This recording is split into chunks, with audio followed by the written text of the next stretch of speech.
paling angker di Indonesia.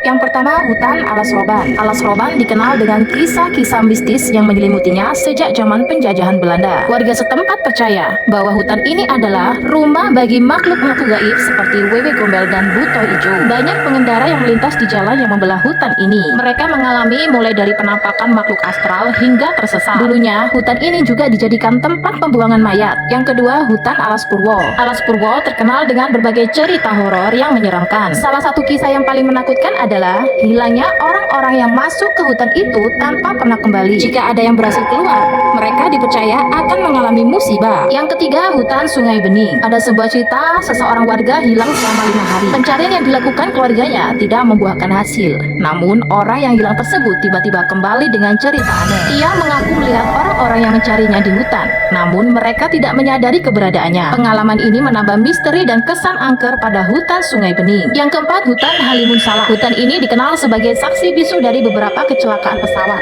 termasuk kecelakaan tahun 2015. Warga sekitar percaya bahwa hutan ini adalah rumah bagi makhluk gaib dari kerajaan Pajajaran. Kejadian menyeramkan lainnya dialami oleh pendaki yang bertemu dengan penjual berwajah rakah di kawasan hutan ini, menambah kesan angker yang sudah ada. Yang kelima, hutan Gunung Semeru. Terkenal dengan kisah mistis yang sering dialami para pendaki. Penampakan pocong dan sosok perempuan adalah beberapa pengalaman menyeramkan yang pernah terjadi di hutan ini. Yang keenam, hutan Alas Baluran. Salah satu cerita yang terkenal adalah peristiwa anak kecil yang tiba-tiba minta turun dari bus di kawasan Alas Baluran dan menghilang tanpa jejak. Yang ketujuh, hutan Alas Kumiti. Konon di hutan ini terdapat pasar gaib yang selalu ramai saat malam tiba. Kawasan ini juga dikenal dengan patung penari gandrung yang dipercaya bisa berubah posisi pada waktu-waktu tertentu.